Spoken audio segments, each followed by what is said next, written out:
All right, so our first section we're going to look at in Chapter 2 has to do with zeros of polynomial functions. You can also call them roots. Okay, basically what that means is you're kind of looking for a value you could plug in for x, that when you plug it in, you get 0 as the answer. Okay? In other words, it's where it crosses the x-axis. So let's graph that function and get an idea of how many times it crosses the x-axis.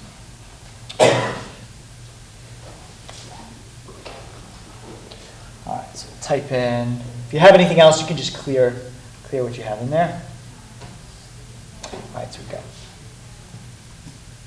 2x cubed minus 3x squared minus 3x plus 2. Okay, I'm going to start with zoom 6. And if that doesn't provide a good picture, I'll adjust what I need to. But that's a good picture. Okay, so here's our graph. Make it a little smaller. And how many times does that cross the x-axis? Yeah? How many?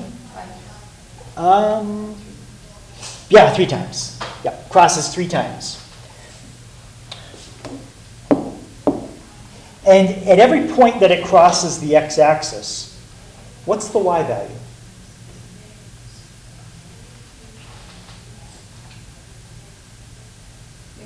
Zero. Yeah. Anytime that something crosses the x-axis, the y-coordinate has to be 0, because you're right on the x-axis. So what's the y-coordinate of the point where the graph crosses the x-axis? 0. Right, so the idea here is there's an x-coordinate. That part we don't know. We could zoom in and try to figure it out, or we can use the calculator to help us figure it out. But we already know the y value of all 3 of these points. That one, and that one. The y-coordinate is 0.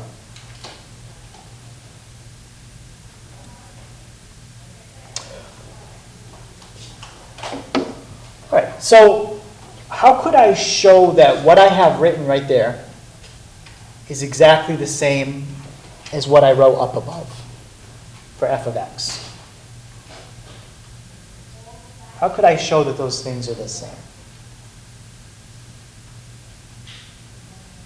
Well, Dylan?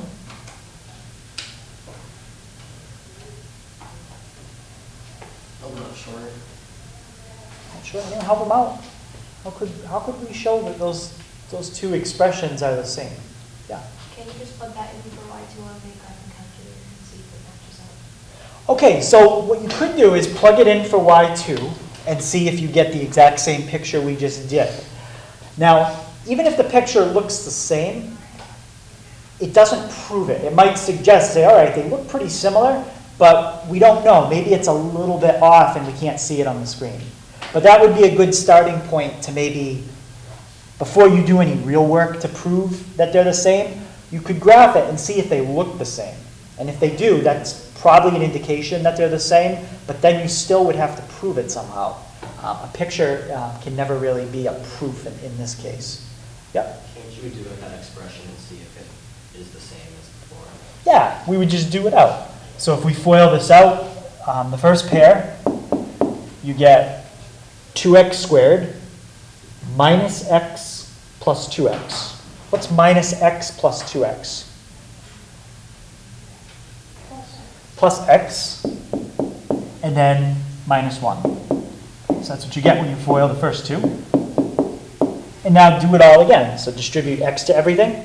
2x squared times x gives me 2x cubed. X times x. Not 2x. X squared. Yep.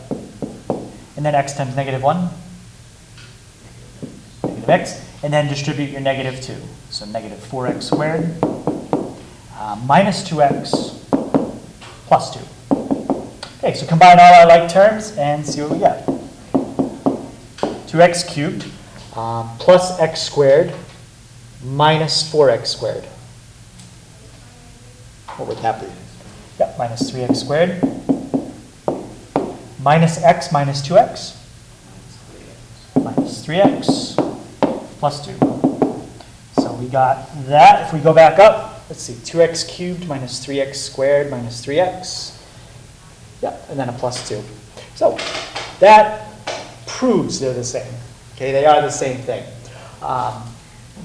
Not too hard to take this and turn it back into what we started with.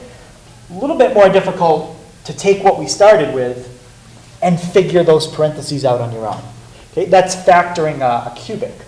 Okay, so you've probably done a lot of factoring with quadratics, but by the end of this chapter and the next chapter, you will be able to do that. Okay? As long as the numbers work out nicely, you will be able to factor any polynomial. Okay? Again, as long as the numbers kind of work out nice. And the reason why you would want to factor it, okay? The original problem is kind of hard to work with if you set it equal to 0.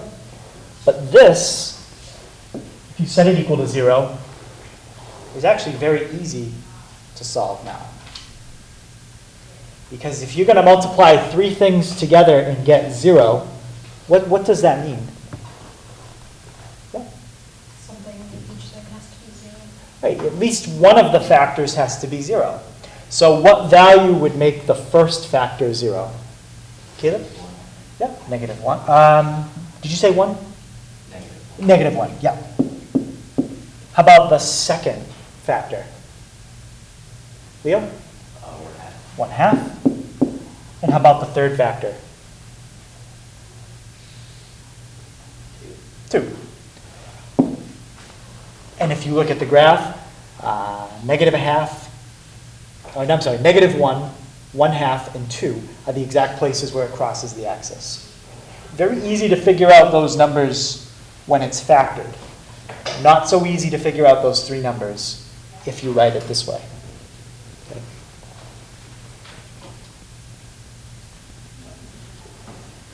And there's a lot of connections here we'll go over. There's 3 answers in this problem.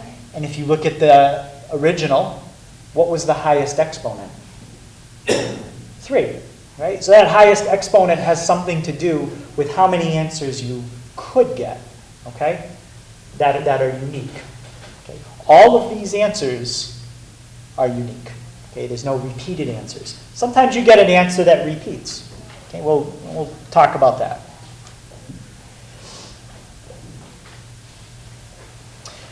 All right, so if you find a number, okay, call that number A, and it's a solution to f of x equals 0.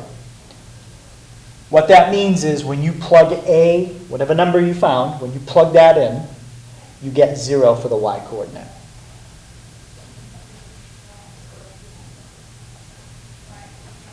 Okay, what that also means is it's an x-intercept, okay, because it's where it crosses the x-axis. And that value, A, is known as a root or a 0. So there's a lot of different ways to say the same thing. Find the x-intercepts of the graph. Okay? Find the roots of the graph. Find the zeros of the graph. If they ask you for an x-intercept, a lot of times they want the answer written as a coordinate, because an x-intercept is a location. If they ask you for a root, then all you would have to do is what we did at the bottom of the last page. Write the 3 numbers that would make it 0 if you plug them in. Hey, any questions on that? Yeah? So how did you find like the exact solutions to x to the problem before? So after it was factored, and again, I didn't tell you how to factor it, I just gave you that. We'll talk about that later. But you set each factor equal to 0. So set x plus 1 equal to 0, 2x minus 1 equal to 0, and then x minus 2 equals 0. Okay, some teachers call that the zero product property, meaning if you're going to multiply anything together or a bunch of things together and get 0, one of them at a minimum has to be 0. And then once you set all 3 of those factors equal to 0 and solve them, that's the 3 answers you'll get.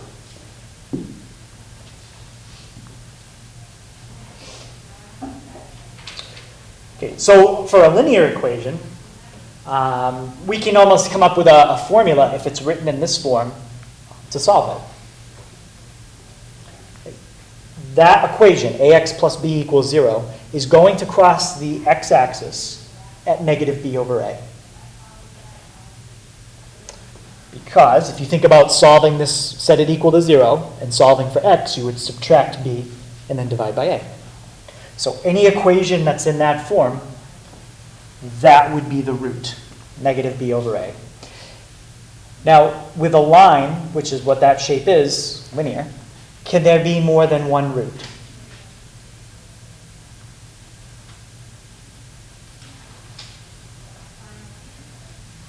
What do you think? How about Trevor? Can you have more than one root for a line? No, why not?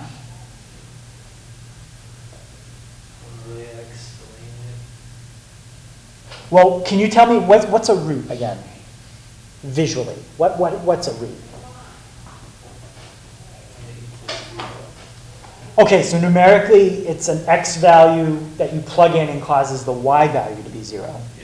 But what would that be like if you were looking at a picture? It would be the what of the graph? Exactly, it would be the x-intercept. And how come a line can only have one x-intercept? Or why can a line only cross the x-axis once? Why not twice?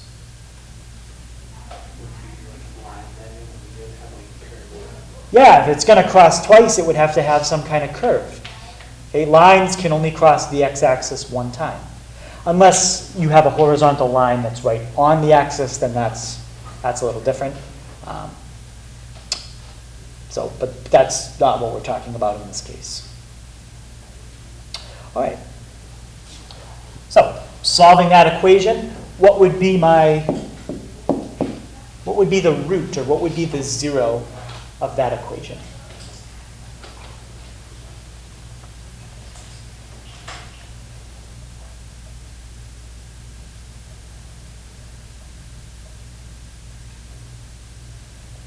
About Sam, what would be the root?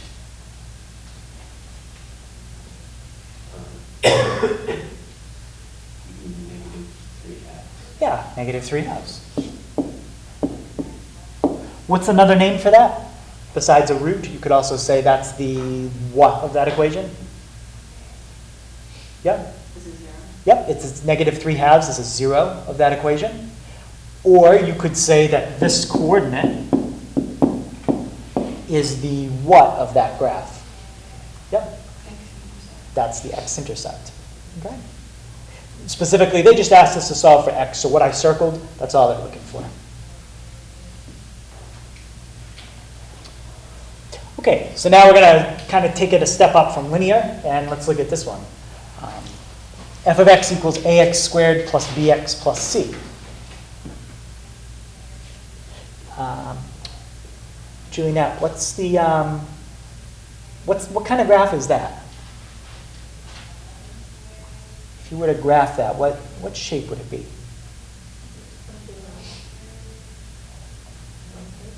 Yep. Do you remember what that's called? Anyone help her out? What's that? She drew kind of like a U shape, or it could be flipped over and be like an N shape. Leo? Wait, the equation or the graph? Let's go with the name of the graph. Parabola? It's a parabola. And what type of equation is that? Quadratic. Quadratic. Yep. So how many times how many roots can a quadratic have? Yep. Up to 2. Okay. If we're thinking real numbers, it can have up to 2. Okay, and we kind of talked about this earlier. And how does the discriminant, okay, the b squared minus 4ac, how does that little expression tell you how many zeros your graph has? Anybody remember what you do with that? Yep, Shauna? Well, if the answer comes out even, so 2 answers. If it comes out what? Like an even number, like it even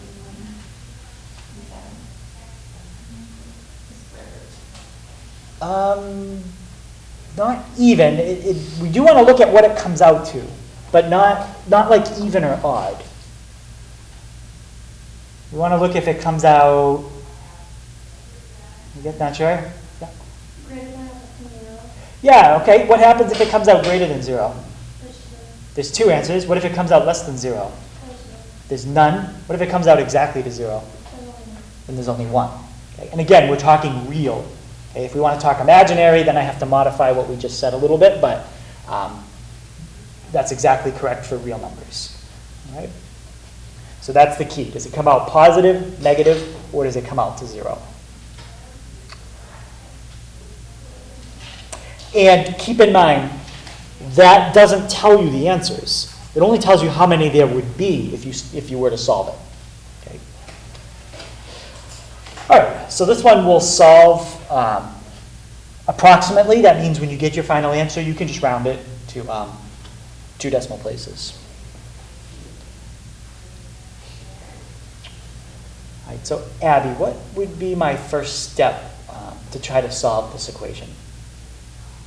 You would set it equal to 0, so you put 2x squared on the other side. Okay, so we want to set it equal to 0. And you can put the 0 on the left or the right. It doesn't matter which way you do it. If I was going to try to factor this, I would want the 0. I would want the x squared positive if we were going to factor. If you're just going to use quadratic formula, it doesn't really matter. So put the x squared on the other side, and how would you do that? You have to subtract 2x squared. Subtract the 2x squared. And because it says solve approximately, it probably doesn't factor anyway. So you're probably going to get decimal answers. All right, so now let's identify our 3 variables. Tessa, what's A, B, and C in this case?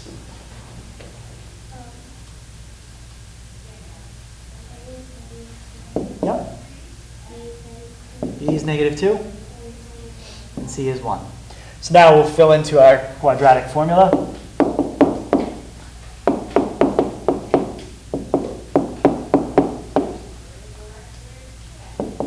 Okay, so let me just double check. So we get -b plus or minus b squared minus 4 times a times c all over 2a. All right, so now we're subtracting a negative. Okay, so that's going to turn positive. And what do we get under the root? The square root of, how much, Megan? Yep, square root of 12 over -4. And now, if they were going to say solve this exact, my next step would be to reduce square root of 12. Then I would get 2 square roots of 3. And then I could cancel a 2 from everywhere.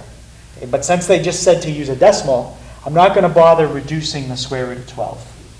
But any questions on how you would reduce square root of 12 if they asked you? Yep? Yeah, could you show us? So if they wanted an exact answer, which, again, for this is unnecessary, you would write, first you would do that. Any questions on how I reduced the square root of 12? I broke it up into square root 4 times square root 3. So 2 square roots of 3. And now I can cancel a 2 from everywhere. So if this was a problem and they said to write the exact answer, this is the exact answer. 1 plus or minus root 3 over 2. But they specifically asked for a decimal, so I'm going to plug that in. All right, so we get 1 plus the square root of 3. Whoops, actually I don't want to graph that, I just want to type it in. 1 plus the square root of 3, and divide by 2. Okay, so I get about 1.37.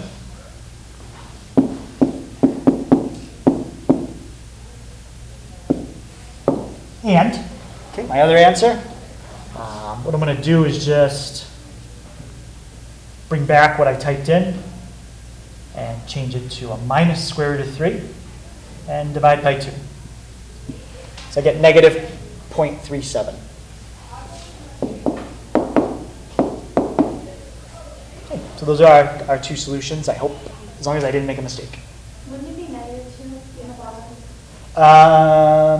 Oh yeah, because the negative is still there. So all that would do is change the signs to negative 1.37 and 0.37. Yes? You can still solve for the decimal with the 2 plus or minus square root of 12. Oh yeah, yeah. If you typed in what I had at that step, you would still get the same answer. Yeah. Okay, so any questions on that?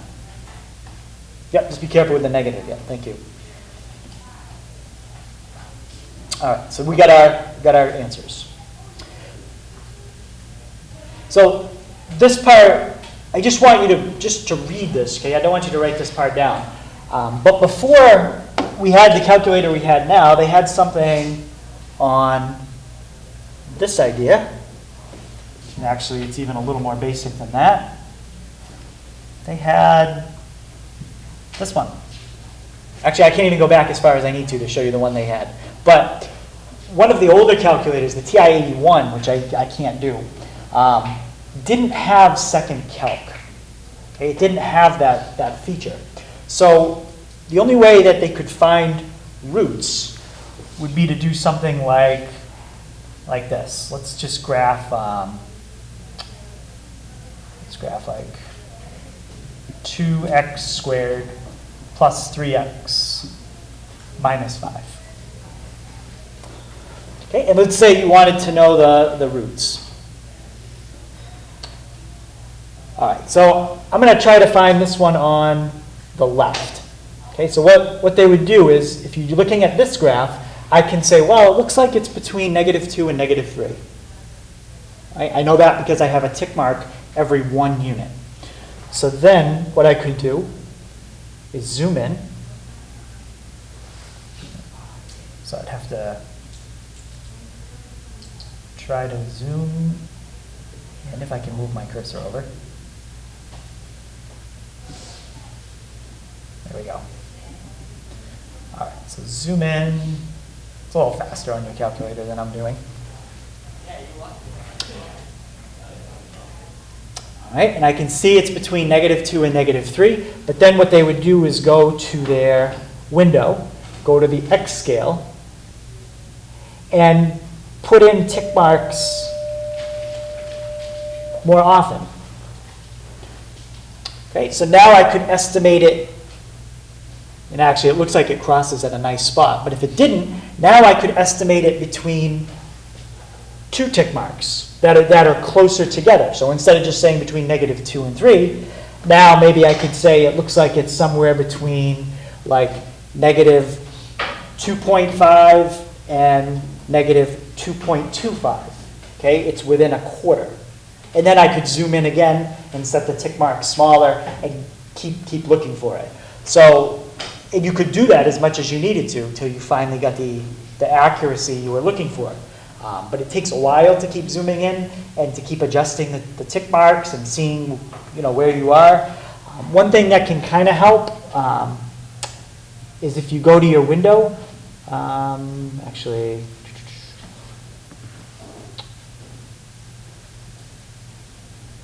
under Format, you can turn on a grid. Okay? And the grid can kind of help you too if you had to keep zooming in. I don't like to keep the grid on because I just find it kind of distracting. But now it looks like it's on graph paper and you can see it even a little better. All right, but the point is we don't really have to do it that way anymore. Okay? A better method for calculating roots is to use the feature that's now built into it. Okay? And it's been built into it since TI-82s. Okay? TI-81s didn't have that feature. Right, so it's been around. This feature has been around for a long time.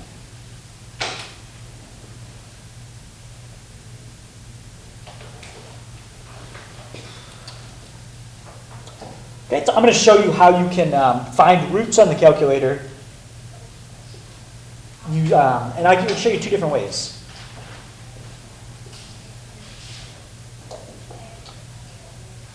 Okay. If this was a quadratic, what would be your first step to solving it? Leo? Set to 0 by subtracting 1 from both sides. Yeah, set it equal to 0. So you have x cubed plus 2x minus 1 equals 0. All right, let's try it that way.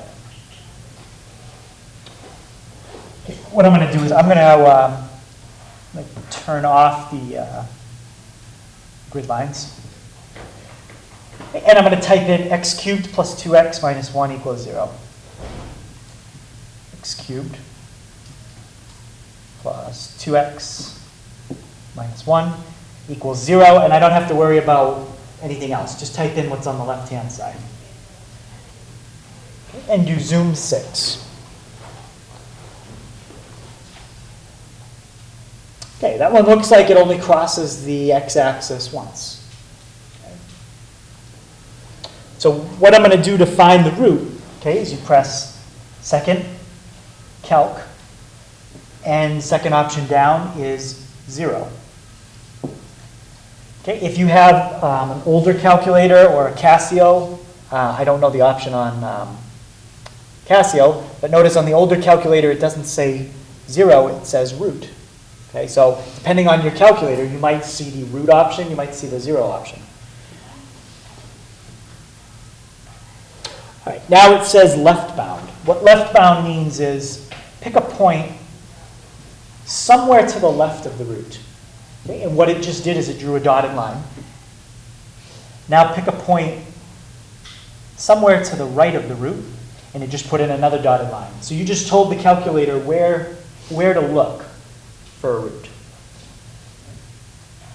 And then the guess, it's like the guess in a lot of other things. There's only one root in the interval I just defined, so you don't have to worry about the guess too much. And we get about 0.453. Okay, about 0.453.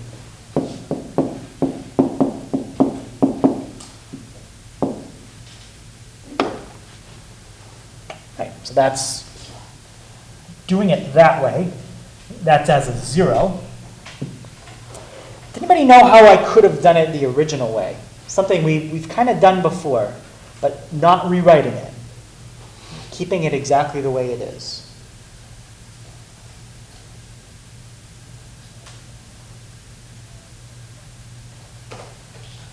And a hint is you'd be graphing two things. Sam? Would you graph a line going across the x-axis and then do an intercept? And where do you want to graph that line that you just said? Going Oh, I see what you mean, across the x-axis.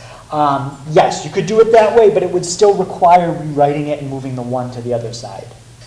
But I'm thinking of something very similar without even having to rewrite it. But yes, what you just said would also work. Yep. You can put the x cubed plus 2x as y1 and then y2 is 1 as your intercept. Yeah. So let's put in the x cubed plus 2x is y1. Put in the other side is y2. And now what we're going to do is calculate an intersect. And you should get exactly the same answer. Okay, there's the graph. There's my line. And let's go second, calc, intersect. Pick a point on the blue curve, the red curve, the guess, it doesn't really matter. And you get exactly the same thing. Okay, so whether you do it as a 0 or an intersect, you still get 0.453. Okay, any questions on doing that either way? I wouldn't do it both ways. I would just pick one way and that you feel like you're the best at and just stick with that.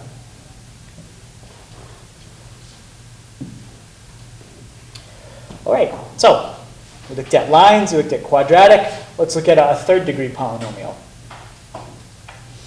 Okay, so third degree polynomials have the form ax cubed plus bx squared plus cx plus d. Not every single a, b, c, d has to be a non-zero value. In the problem we just did, we don't have a squared term. Okay, so b was 0. But we had a is 1, c is 2, d is negative 1.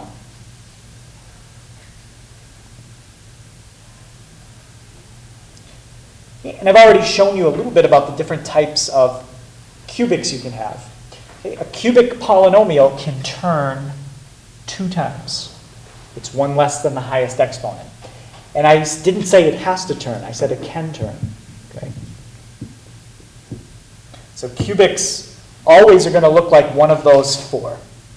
Now, you might have one that's a little more stretched, but I would say this one and this one are the same thing.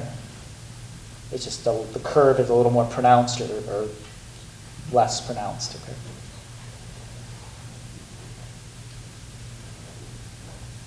So at most, how many times could a cubic cross the x-axis?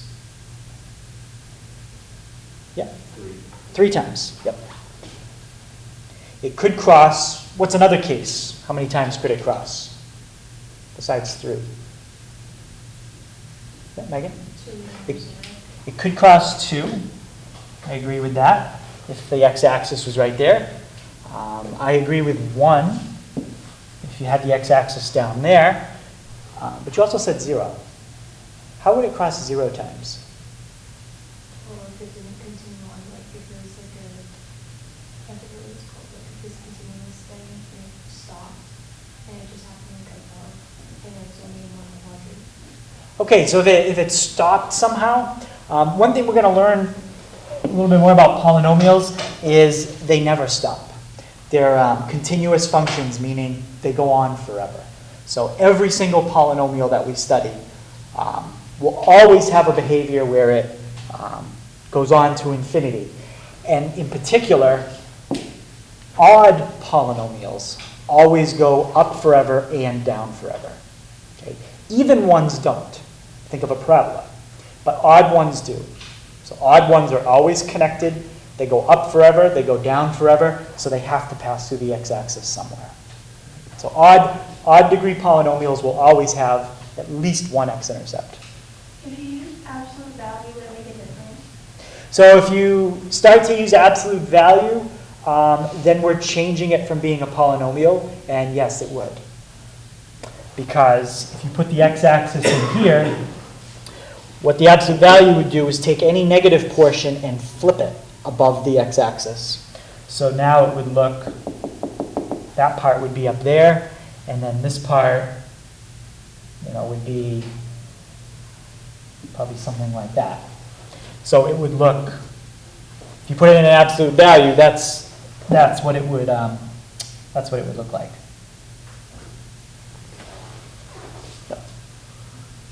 And then it wouldn't have an x-intercept. So that's not a polynomial when you start putting absolute value. Okay, any other questions? Okay.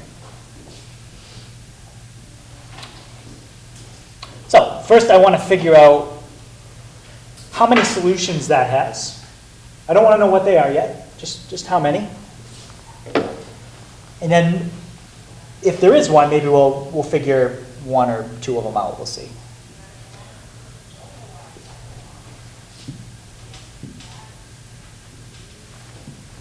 All right, so we've got x cubed minus 5x squared plus 6x minus 1. And it's already equal to 0, so I don't have anything to rearrange. So I'm just going to leave it like that. And it's a cubic, so how many solutions could we have?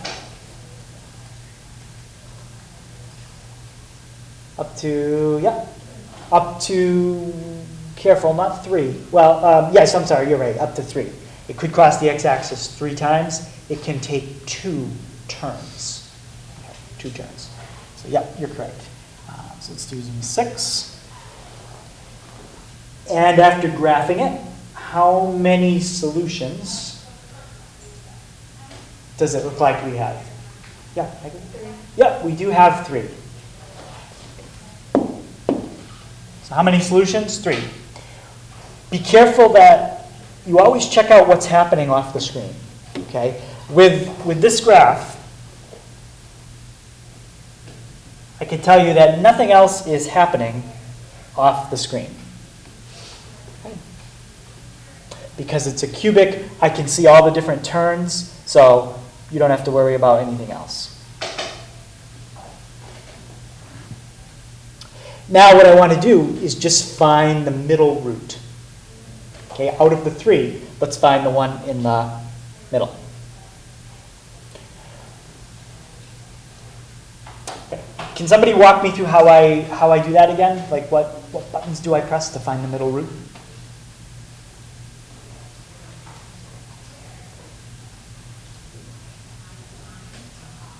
How about Rebecca?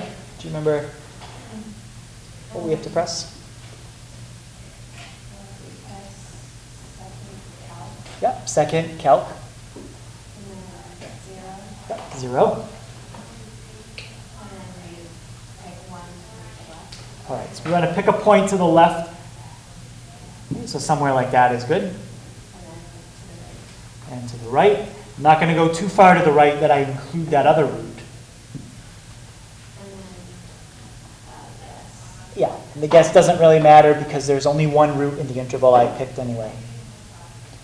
So you should get about 1.555 if you round. Okay, how many people that tried that 1.555 for their root? Okay, good.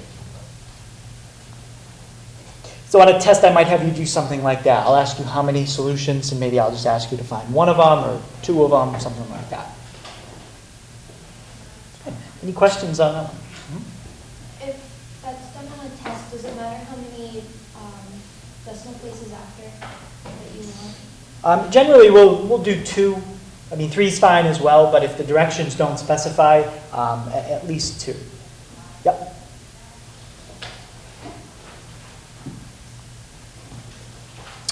All right, so that finishes 2.2. Okay, that's pretty much all that's in that section. And that was 2.1. And then 2.2, we're going to look at part of it. That's kind of what we've done a little bit of already, finding complete graphs. Okay, so it's just a little bit more about making sure we know how to get the right window and things like that.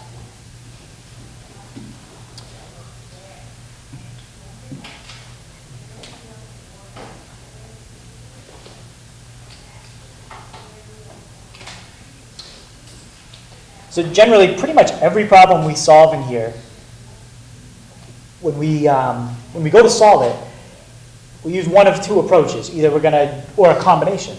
We're going to set up some type of algebraic equation and solve it. And if it's up to a quadratic, we can solve with algebra. Generally, when we get beyond quadratics, that's where we would use more of a graphical approach to solve it. It doesn't mean that there isn't a way to solve equations that are more complicated than quadratics using algebra. It's just we don't learn those techniques in general. There is a formula for cubics. Okay, like the quadratic equation, there is a cubic equation. But it's pretty complicated. It's not really something that we use. Let's see. That doesn't mean you can't solve any cubic. I could give you a simple cubic to solve, like this. All you have to do is take the cube root of both sides. Where it gets more complicated is when you have like a cube term, a squared term, and things like that.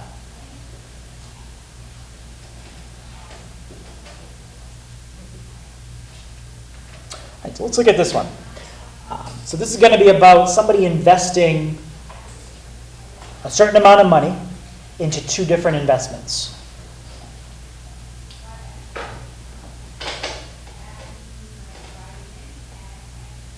So some of the money is going to be invested at 6.75%. The remainder is going to be invested at 8.6%. And maybe, I know this is about simple interest, but maybe there's some kind of risk associated with it. Maybe the 8.6% is a riskier investment, so it makes more money, but you could lose more money. So maybe there's something like that. But since they say it's simple interest, we need the formula for simple interest, which is I equals PRT. Have people seen that formula before? Yeah. It's not the formula that a bank would use for interest. Banks use compound interest. But this formula is a little easier, a little quicker to use for what I want to show you. So in that formula, I is your interest, P is your principal. Okay, that's how much money you're investing. R is your rate. You've got to always make sure you plug in your rate as a decimal. And T is the amount of time you leave your money in the investment.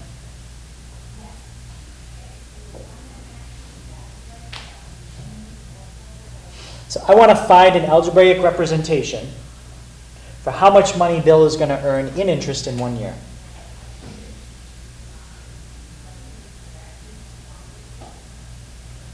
So what we have to do is pick a value, pick a variable that represents the amount of money he invests in one of these investments. So what I'm going to say is let X be the amount of money he invests at 6.75%. So if Bill has $20,000 to invest and he invests X dollars at 6.75%, how much money is left for the other investment? Leo? 20,000 minus X. 20,000 minus X. Okay, so keep that in mind. We're going to come back to that in a minute. So he's going to be making interest from one investment, interest from another investment, and then what would you do with the interest from each investment to find the total interest earned in 1 year? You would take the interest from each investment and do what? You would add them. So let's find the interest first from the 6.75% investment. How much money, we'll start with P, principal. How much money is Bill investing at 6.75%? Yeah. 20,000. Well, we know he has 20,000 total, but he's going to split that between the two investments. He's investing X dollars at 6.75%. Now, what's the rate of this investment? But we can't write it as 6.75%.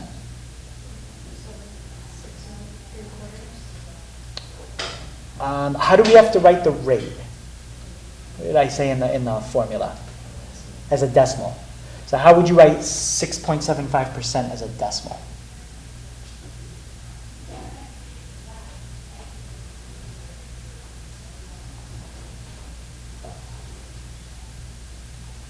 Do you remember what you have to do? Mm-hmm. So it involves just moving the decimal place a little bit. Jan?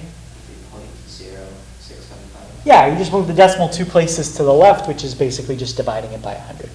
So 0.0675 times the time. We don't even really need it in this case. It's 1 year. Now, let's do the same thing for 8.6. So Leo, you told us earlier, how much money is he investing at 8.6%? 20,000 minus X. Yep. 20,000 minus X. The rate is 0.086. And the time, again, is 1 year. So, to find the total interest, take each one of those and add them up. Okay, and I'm going to kind of simplify a little bit. That's 0.0675x. Okay, if we just simplify it and write it the way we normally do.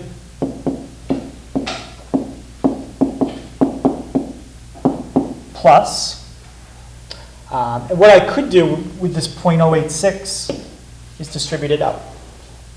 Right, so I would get, actually I would get a minus 0.086x.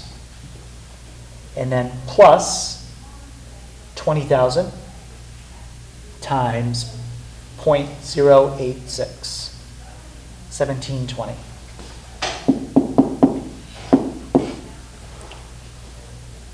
Okay, and now I'll just simplify 0.0675 minus 0.086. 0. There we go.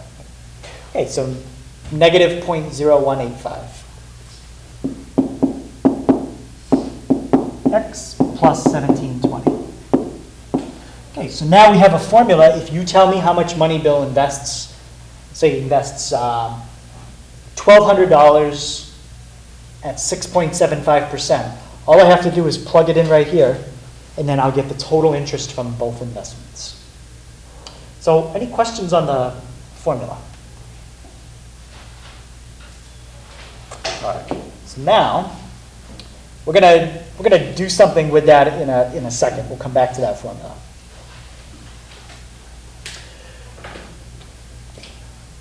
Now, when you're graphing, what's the difference between a complete graph of an algebraic equation and a complete graph of your particular word problem? What's the difference between those two things?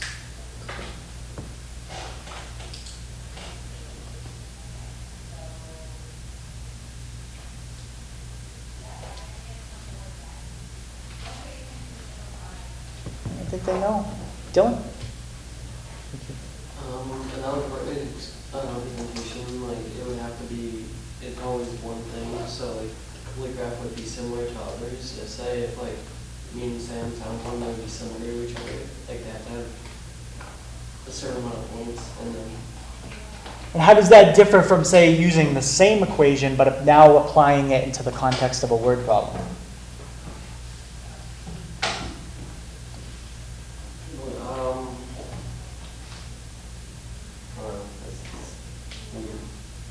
So we want to think about, what does context add to an equation? You have to be careful now when you graph it. Yeah? Well, like with word problems, you might not have like negative numbers, whereas the algebraic representation might have negative numbers. Like when we were doing the area, we had two answers, but the negative one wouldn't be possible for one of the. Yeah, exactly. So when you're doing a problem, a complete graph of your actual word problem, you have to be more restrictive with your domain and range. You have to exclude values that wouldn't make sense, common sense, like negative time, negative investment, things like that. But algebraically, I mean, with this equation I just have here, technically I could plug in negative 50 for x, and I could get an answer. It doesn't mean anything because I can't invest negative $50. So algebraically I can do it, but common sense wise, it just doesn't work in our problem. Okay. So let's look and see if we can figure out how much money Bill invested at in each investment if he earned that much interest. So I'm going to bring up the equation again because we're going to need that. And where would the $1,509.10, where would that go? Yeah, Hannah?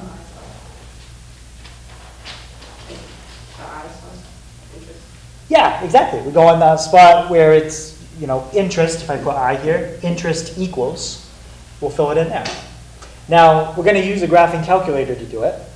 So there's a couple ways I can do it. I can put what's on the left in y1, what's on the right in y2, and then calculate a what? Calculate an intercept. Okay, so let's do it that way. All right, so let's put the interest on one side, 0.1. Let's put the equation we have on the other. So negative 0.0185x plus 1720. And now I'm going to adjust my window because I'm looking for an amount of interest that's up at $1,500. So, and this equation has a y-intercept of 1720. So let's set the y-max at least to 1,800. X-min is investment. So I can't invest negative money. What about the maximum amount? What should X max be?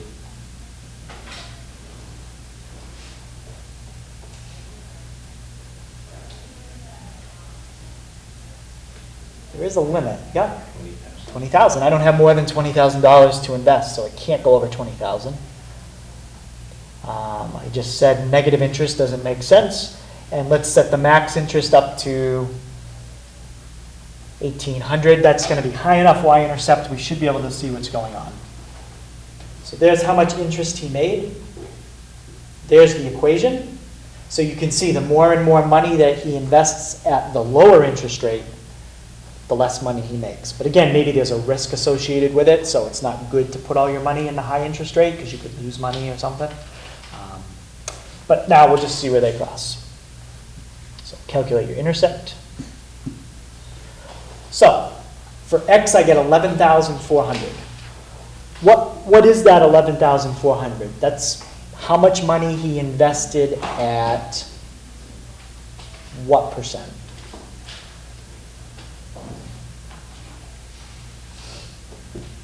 What did we let x equal? Sam? 6.75%. Yeah, way back at the beginning we said let x be the amount of money invested at 6.75%. Okay. So now let's just write down what we got. So what was it? 11,400.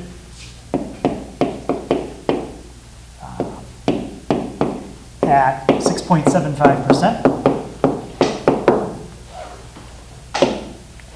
And now how would I figure out how much money was at the, what was the other rate? 8.6?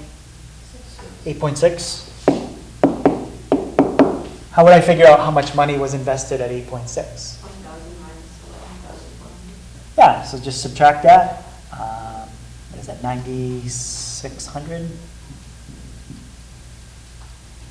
I think it is. 8,600, sorry. Yeah, it's 8,600.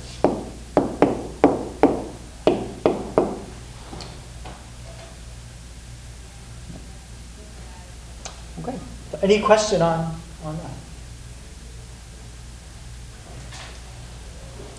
All right, so the last problem we'll take a look at, and I think we might have done something similar to this.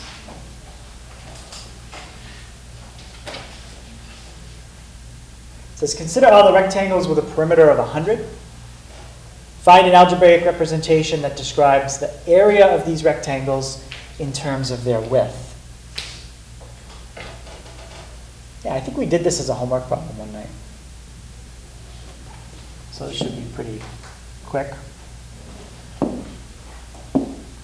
And the perimeter is 100.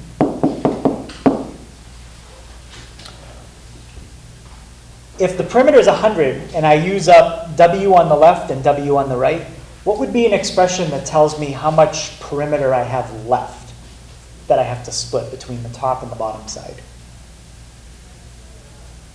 Yeah? 100 minus 2W over 2. Yeah, so 100 minus 2W is how much I have left. And then I need to take half of that for the top and half of that for the bottom. So that's 50 minus W. 50 minus W. So now I want a formula for the area as a function of width. Okay, what would the formula be for the area as a function of the width?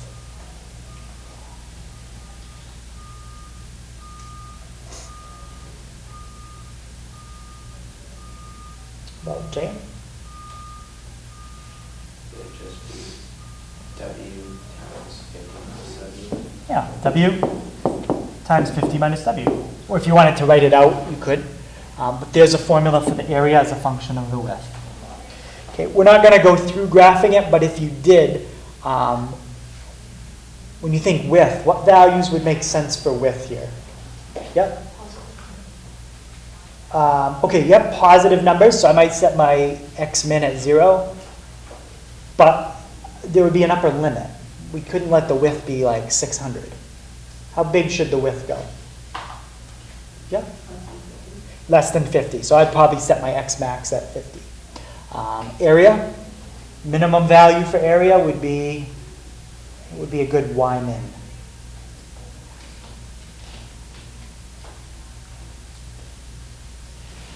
about Trevor?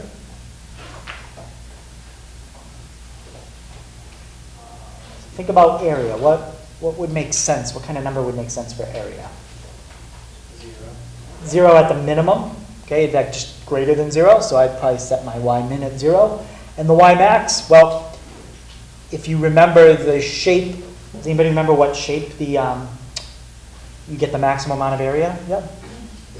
A square. So a square with a perimeter of 100 would be 25 by 25. So the max area wouldn't be over 625. So I could set my y max at 700, and I'd get a nice graph.